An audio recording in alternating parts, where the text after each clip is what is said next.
there are a small proportion of players that will ever achieve this in World of Tanks, and this achievement is, of course, 14 or 15 kills within one game, and we're going to be seeing it in a vehicle that I genuinely didn't think would be the one to perform and be able to achieve this in the STRV 103.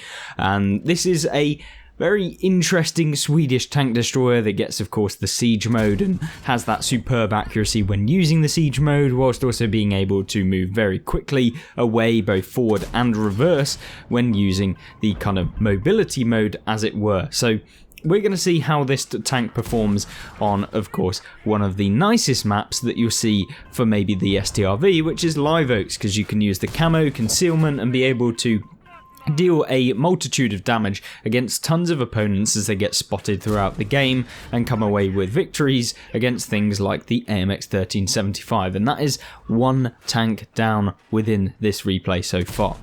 So how can you two replicate a gameplay like this? Well, it comes down to knowing the typical spots that opponents are going to come to, whilst also allowing yourself to be in a position where you're going to be able to actually hit the people that you're looking at. And this replay is definitely one of those whereby the player here opens up his range of games to be able to come away with victories. Now, this is very, very reliant on the game itself, and a lot of people are capable of performing to the level where they can take out 14 vehicles, maybe not from full health, but they're able to actually do the damage maybe and the expected damage for a raseiniah, but maybe the situation just doesn't come out. And sometimes coming hand in hand with victories and trying to do well in the game might not necessarily come with trying to get a raseiniah hero's medal, but if you do lots of damage, you're probably more likely to be able to get it. But it comes down to the gameplay style that you prefer as well, because if you are a player solely looking for getting wins, then trying to play as almost like a kill stealer, which is probably the way in which you can guarantee more kills and therefore get the raseiniah hero's medal, is a sort of thing that I'm not entirely sure you guys would enjoy. But I digress. The VZ44-1 on the enemy team is, of course, the next target for the STRV. Whether or not he'll be able to take him out in this game is unsure or unclear, but this position right here is a really, really nice one on Live Oaks, because what you can do is you can use the house to kind of block shells from either direction. So if you're focusing on one area of the map, maybe you're focusing on the town side of the map, and of course on the hill that you saw the VZ at earlier in the game. But then you can also block shells if you are focusing on this side of the map, where maybe you have the chieftain prototype here, who is down in the dip, and the opponents aggressively attack the dip, which allows you to get side shots on a lot of them, and then kind of farm them from there. Remember, this position, once you get spotted, or if you do get spotted, is really open to people on the railway tracks, which will remain undetected because there are a ton of bushes in front of you. So if you do get spotted, it's usually a very quick exit from the game itself. Now, in this game, the key thing for you to note if you are trying to get a raseiniah hero's medal, or even if you are lucky to get one, it typically happens when you're in a game where your team lose, essentially. Like if you were in a winning game, it's very unlikely that you're going to be able to kind of come away with the raseiniah hero's medal, because you just don't have the time in which you have the ability to deal damage to a ton of tanks to be able to get the kills on a ton of tanks and come away with the victories. And remember, when you have a shit team, you are more likely to be able to pick up those damaging hits on the last one because no one else is. So this is all stuff you'll probably learn within World of Tanks, and that's ultimately what you're going to be wanting to do.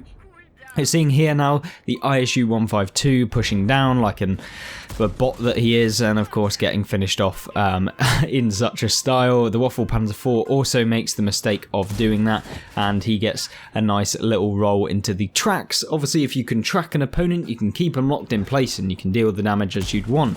Also hitting the Chieftain T95, the tier 8 medium from the British line, hitting him very nicely, and of course shutting him subsequently down within the next shell. shell. The Waffle Panzer IV is the next target, and you're seeing here a shell into him. Obviously someone else hit him at the same time, and he is gone from the game, leaving his total damage hits up to 4,400 showing. Of course, he's hit quite a few blind fires within this game, but also picked up 6 kills so far out of the 7 that have actually been taken from the enemy team, I believe. So literally 6 out of the 7 so far. And that racks up, obviously, as the title and the thumbnail of this video suggests, coming out with the ultimate medal within World of Tanks, which is probably the hardest one to get, to be honest with you, at least from this case of players that are really trying to go towards it. Like, if you are forcing a raseiniah Hero medal, it's very, very difficult to get, and it's basically one that nobody ever gets within the game.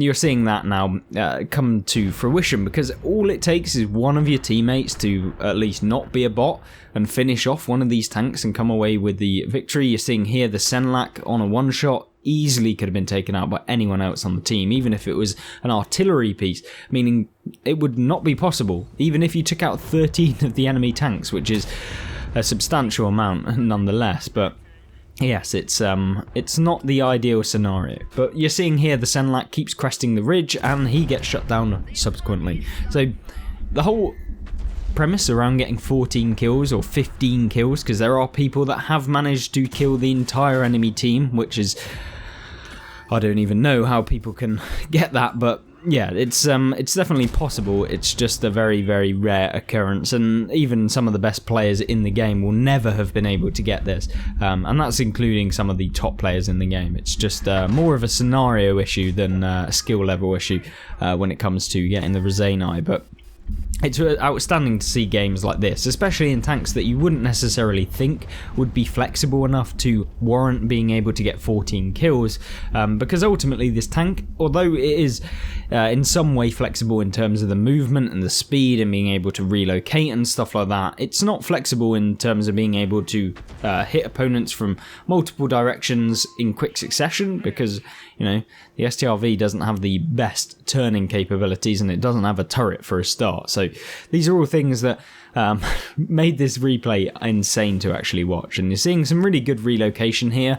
Obviously the KV-5 on the enemy team, a lower tier tank, lower tier vehicle, and there's obviously a lot of other tier 7s in the game, in the IS-2, the VZ, the SMV, the GW Panther, all of which can be removed very, very quickly and easily, especially when they have not really a chance at penning you from the front. It's mainly down to if they find your side armor or they manage to get around you, then this tank can be not so good. But in this sort of matchup, it's really a case of just trying to camp it out, so to say, and come away with the victory. Of course, the VZ on the enemy team is progressing quite nicely through the open field.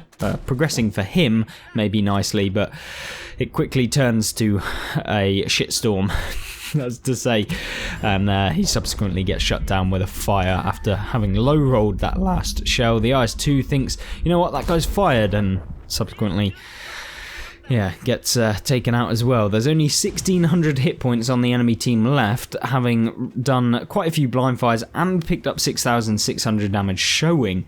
Yeah, it's a very, very good result. But there is, of course, that SMV on the enemy team that could be a potential hazard for progressing too quickly, especially if you then subsequently get hit by the KV-5 at the same time. So this is the kind of full analysis, I guess, of the gameplay and how you can still come away with victories even in these pressure situations. The key thing is just to not lose your head and start thinking like one of the enemy team members that you've taken out. So it's all about just ensuring yourself gets into a nice position, whilst also just remaining calm, not trying to rush anything, because as soon as you start rushing things, you make bad decisions, and when you make bad decisions in World of Tanks, it typically ends up with you getting removed very, very quickly. The T103 on the team is pinging him, trying to say fall back. It's not particularly the worst idea, just pushing this KV-5, because you know, you can push a KV-5 pretty reliably, and there's not really a lot that he can do, especially on the alpha or the hit points that he's got currently on his vehicle.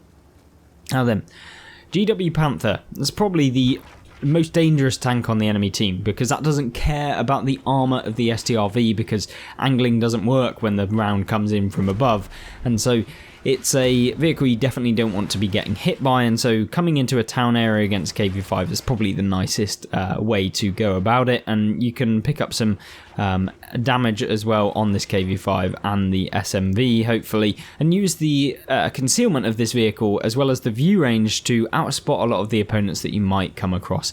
And remember, the Swedish tank destroyers are very, very good at spotting opponents and remaining hidden.